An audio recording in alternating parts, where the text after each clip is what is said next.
तो ये हमारा मतलब कि मतलब हमारी भोजन यात्रा, और भोजन यात्रा में हम ये देखेंगे कि हमारा जो भोजन है वो कैसी यात्रा करता है। वो भीतर जब जाता है, मुख से वो हमारे शरीर के भीतर जाता है तो कहां कहां जाता है और उसका क्या होता है।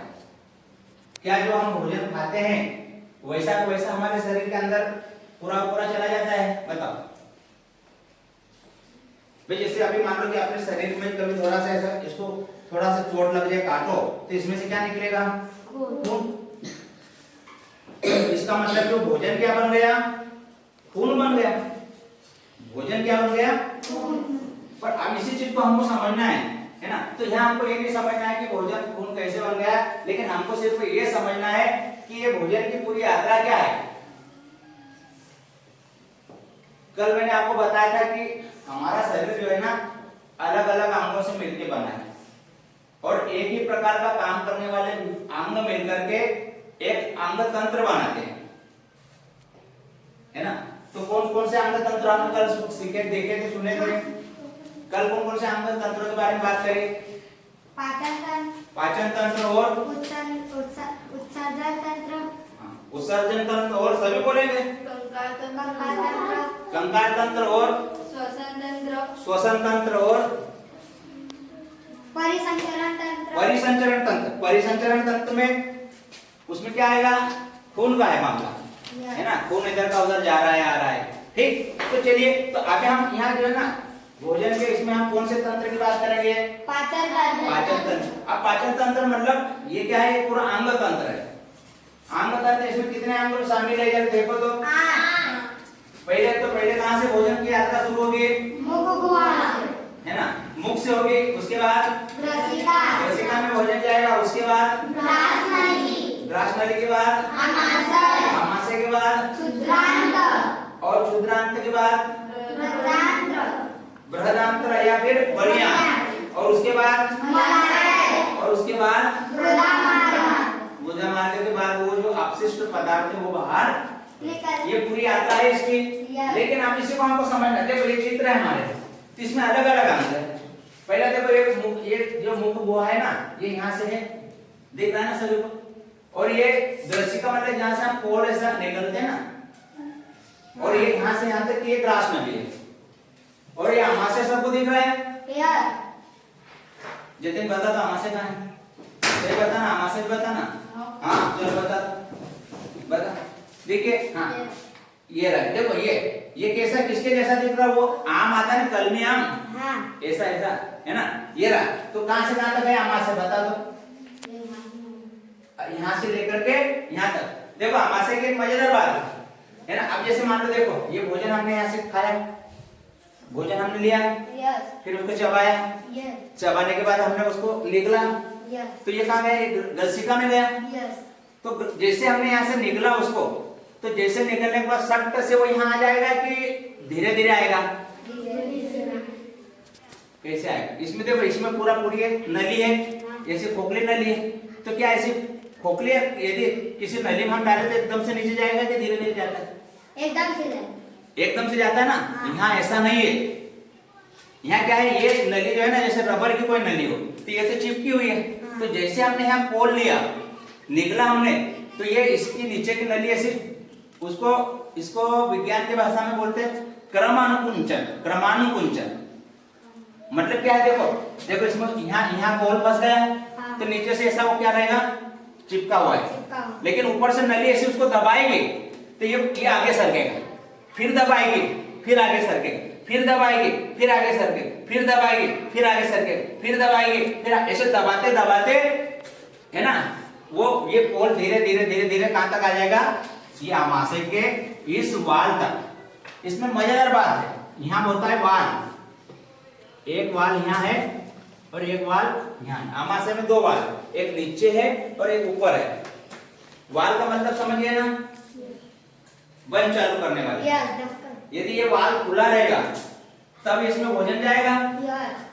यदि मान लो दोनों वाल खुले, देखो ऊपर वाला भी वाल खुला है आमाशय में और नीचे वाला भी, तो भोजन इसमें टिकेगा कि नीचे चला जाएगा? इसका मतलब समझ लो कि जब हम खाना खाते हैं ना, तब इसमें एक वाल्व खुलता है। यस। कौन सा वाल्व खुलेगा जैसे बता दो, ऊपर वाला कि नीचे वाला? जोर से बोलो, कौन सा? ऊपर वाला खुल जाएगा और नीचे वाला अभी बंद रहेगा। और ये कब तक खुला रहेगा? कब तक खुला रहेगा?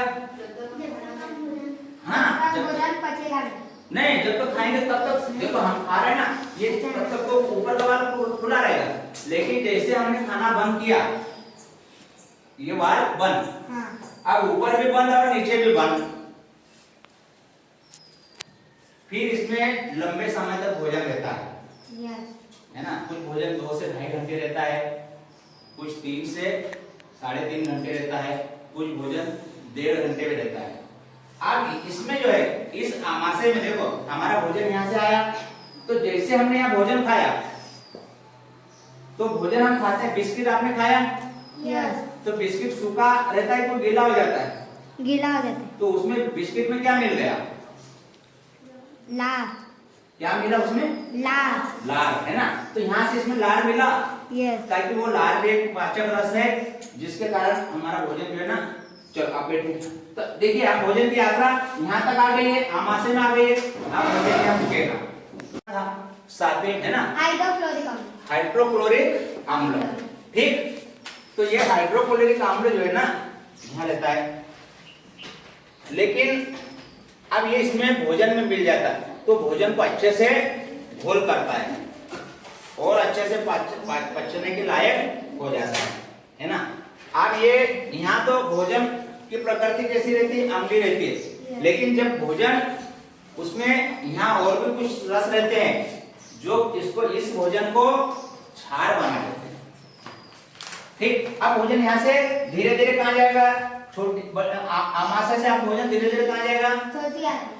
छोटी आंत में जाएगा। देखो ये छोटी आंत है, ये छोटी आंत बहुत लंबी होती है, लगभग 21-22 फीट की होती है ना? सबके शरीर में, एक वयस्क व्यक्ति के शरीर में, है ना? तो देखिए, छोटी आंत में भोजन गया, तो क्या इसमें भोजन गया तो एकदम से आगे चल जाएगा कि यहाँ पे रुकता है? सबसे मजेदार काम है, सबसे महत्वपूर्ण काम है, यदि भोजन का पचाने में, तो कुछ भोजन तो कहाँ बचा? आमाशय में। कुछ भोजन, आप जैसे भोजन यहाँ से आया, तो इसमें कुछ रस मिलते हैं। एक तो ये देखो मैंने, रस छोड़ने वाले ग्रंथियों के नाम कौन से? एक तो कौन सी ग्रंथि है, और दूसरी, ये 2 ग्रंथियां हैं, और एक ये लार जो है, वो लार ग्रंथियां हैं। ये 3 चीजें, तो लार तो पहले से मिल गया, हमने भोजन खाया तब, है ना? और ये हाइड्रोक्लोरिक अम्ल जो उसमें मिल गया। ठीक, अब ये जो है यकृत और अग्नाशय जो है, देखिए कहाँ है यकृत? जरा देखो, इसमें कौन बता रहे यकृत? बता देंगे? यकृत उसमें हम, है ना, कोई चीज को हम देखे भी, है ना? देखो, सभी को देखना है। हाँ, कहाँ है यकृत? ये पूरा का पूरा यकृत, और ये जो है ना, ये अग्नाशय। देखो मजेदार बात है, सबसे बड़ी ग्रंथि यकृत है हमारे शरीर में, और यकृत जो है ना, ये कहाँ रहता है? हमारे जो वक्ष है, इसके पीछे रहता है। ठीक, यकृत के पास ही है, इसके ऊपर जो है ना, हमारे जो फेफड़े भी रहते हैं और हृदय भी रहता है, ये ऊपर भी है, यहाँ चित्र में नहीं है। ठीक, तो ये यकृत है ना, यकृत के बीच में एक ग्रंथि होती है, मतलब एक खोल होती है, एक डब्बी होती है, एक थैली होती है। तो यकृत में का जो रस है ना, इस ग्रंथि में आ जाता है, उसका नाम है पित्ताशय। ये पित्ताशय ग्रंथि एक छोटी सी थैली वाली रहती है, इसमें ये पित्ताशय रस इकट्ठा होता रहता है। किसमें से? यकृत में से। अब ये रस इकट्ठा हुआ, लेकिन इस रस की आवश्यकता कब पड़ती है? भोजन को पचाने में। तो देखो यहाँ ये, जब हम भोजन खाते हैं ना, तो जब भोजन हमारे छोटी आंत में प्रवेश करता है, तो इसमें का रस धीरे धीरे धीरे धीरे इसमें मिलता जाता है, थोड़ा थोड़ा, और जिसमें रस मिल गया वही भोजन आगे बढ़ेगा। तो यहाँ से पित्त रस उसमें मिल गया, तो और भोजन सरल हो गया। ठीक, और इधर ये एक ग्रंथि है अग्नाशय, दिख रही है? इसे इसे लंबे लंबे, ठीक, ये है अग्नाशय, इसमें से अग्नाशय रस आता है, तो ये भी धीरे धीरे आगे आकर के ये भी इसमें मिल जाता है। छोटी आंत में 2 ग्रंथियां मिलती है, देखो इधर से पित्ताशय, पित्त ग्रंथि, और इधर से अग्नाशय ग्रंथि। ये दोनों क्या छोड़ती है? उसमें रस छोड़ती है। पाचक रस। यस आप ये सभी मिल रहे हैं इसमें, आप